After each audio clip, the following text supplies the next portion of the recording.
கிறிஸ்துவுக்குள் பிரியமானவர்களே, கர்த்தராகிய இயேசு கிறிஸ்துவின் நாமத்தினால் உங்கள் அனைவருக்கும் என் அன்பின் வாழ்த்துதலை தெரியப்படுத்துகிறேன். கர்த்தர் இன்று உங்களுக்காக கொடுக்கும் ஆசீர்வாதமான வசனம் நீதிமொழிகள் 13வது அதிகாரம் 12வது வசனம்.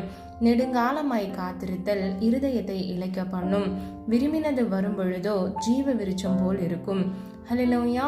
பிரியமானவர்களே, கர்த்தருடைய சமூகத்தில் நீங்கள் நெடுங்காலமாய் பல விண்ணப்பங்களை வைத்து ஜெபித்து அந்த விண்ணப்பத்தின் பதில் வர வேண்டும் என்று நீங்கள் காத்து கொண்டிருக்கலாம்.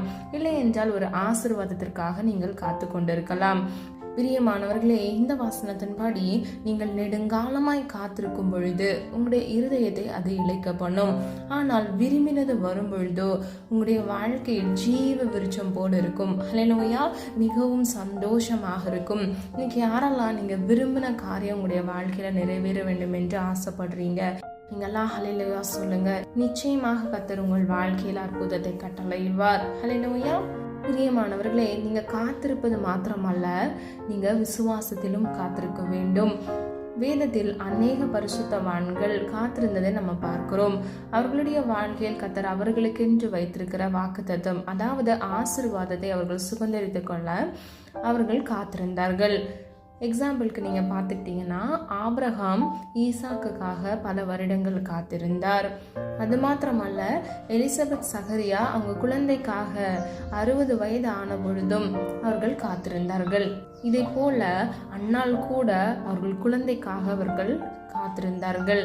பிரியமானவர்களே, அநேக பரிசுத்தவான்கள் அவர்கள் வாழ்க்கையில் வருகிற ஆசீர்வாதத்திற்காக காத்திருந்து கர்த்தர் அவர்கள் தலையை உயர பண்ணினார். ஏற்ற வேளையில் கர்த்தர் அவர்களுக்கு குழந்தை பாக்கியத்தை கொடுத்து ஆசீர்வாதத்தை கொடுத்து அவர்களை வழி நடத்தினார்.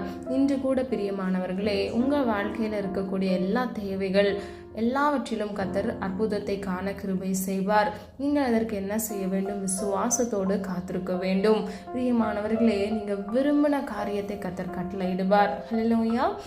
ஜெபம். அன்பின் பிதாவே, அப்பா, எங்களை உமது கரத்தில் ஒப்பு கொடுக்கிறோம். அறிந்தும் அறியாமல் செய்த தவறுகளை மன்னிங்க தகப்பனே.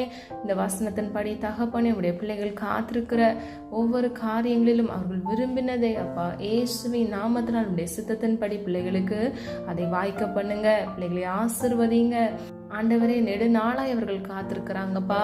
அவங்க மனதில் இருக்கக்கூடிய எல்லா சோர்வுகளை இயேசுவின் நாமத்தினால் நீக்கி ஆண்டவரே உம்மீது விசுவாசத்தில் வளருகிறவர்களாய் அப்பா அவர்கள் இருக்க கர்த்தர் தாமே கிருபை செய்யுங்க தகப்பனே. ஒவ்வொரு பிள்ளைகளையும் காத்து கொள்ளுங்க, பாதுகாத்து கொள்ளுங்க, ஜீவனுள்ள சாட்சியாய் மாற்றுங்க தகப்பனே. இந்த வசனத்தின்படி தகப்பனே, காத்திருக்கிற உடைய பிள்ளைகளுடைய வாழ்க்கையில ஜீவ விருட்சம் போல் ஆசீர்வாதத்தை கர்த்தர் கட்டளையிட்டு பிள்ளைகளை ஆண்டவரே ஜீவனுள்ள சாட்சியாய் மாற்றுங்க. உம்முடைய நாம மகிமைக்கென்று பிள்ளைகள் எழும்பி பிரகாசிக்க கர்த்தர் தாமே கிருபை செய்யுங்க. ஆசீர்வதிங்க, பாதுகாத்து கொள்ளுங்க. உம்முடைய நாம மகிமைப்படுவதாக தாழ்த்துகிறோம், வெறுமையாக்குகிறோம். மீட்பர் இயேசு கிறிஸ்துவின் மூலம் ஜெபிக்கிறோம் ஜீவனுள்ள நல்ல பிதாவே. ஆமேன். God bless you.